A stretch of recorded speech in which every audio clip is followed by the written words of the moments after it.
Okay, so in this drawing lesson, what I'm going to do is start out with the watercolors and then do the pencil sketch over the watercolor, as opposed to doing the pencil sketch first and the watercolor after. So what I'd like to do, I have some colors out here, and I'm going to start with just some water before I put any color on it because I want this to blend really well. So I'm just going to keep putting water on the page, and I'm going to use a few different colors, and I want them to really subtly sort of blend together. So once I have some water on there, I'll start with grabbing some of this, and see how when I put the color on there, it just sort of very gently spreads out, and that's what I want to have happen. I want this color really soft because it's going to be in the background of the drawing. I don't want anything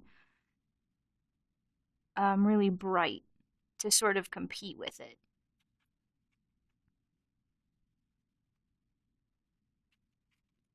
And I'm just going to keep going back and forth with the water and the color until I'm happy with how it looks. And that can be a bit time consuming, but that's all right. We do it because we enjoy doing it, not because it happens quickly.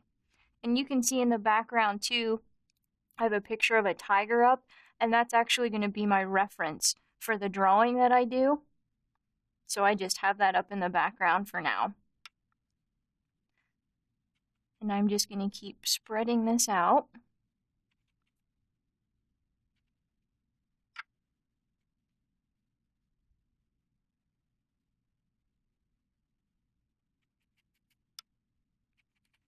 And now I'm going to start pulling a little bit of this color down,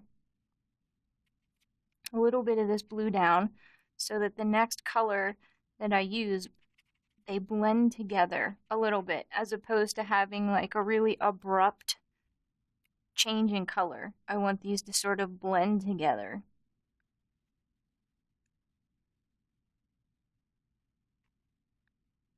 Okay, so let me mix up.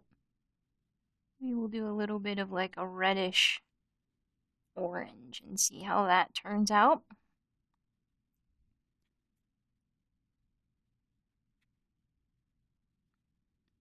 So you can see there, I'm using a lot of water on here.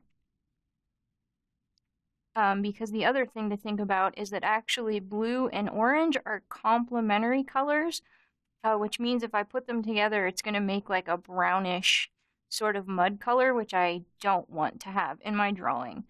But if I do this really carefully and I use sort of a subtle wash, we can avoid having that happen. Right, as opposed to piling a bunch of paint on here and mixing it together.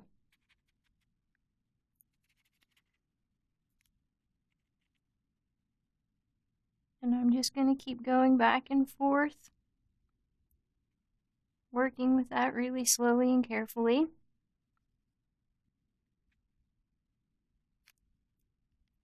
Oop, I have a little piece of my paintbrush in there. Don't want to keep that as part of the finished drawing. There we go.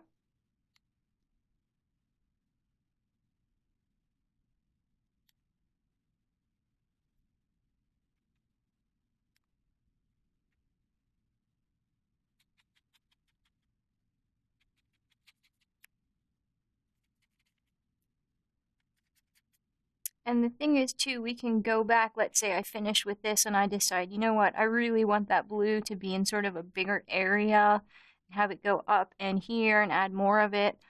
I can certainly get some more water and go back in and do that. That's not a problem. So let's pull some of this orange down. Maybe add a little bit more up in here.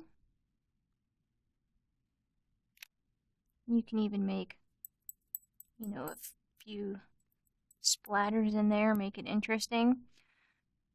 So next I want to put some yellow after the orange. So again, I'm going to start with a bunch of water and make it very subtle.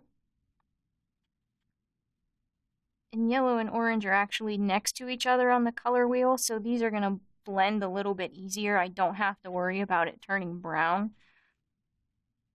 They're going to work well together. The worst thing that's going to happen is it's going to make like a yellowish orange color, which is not a big deal. Let's get some more water in there. Okay, so you can basically see the technique that I'm using to do this. So you want to go ahead and finish that up, and I will do the same. And then in the next video, we will start making the undersketch for this tiger drawing and go from there.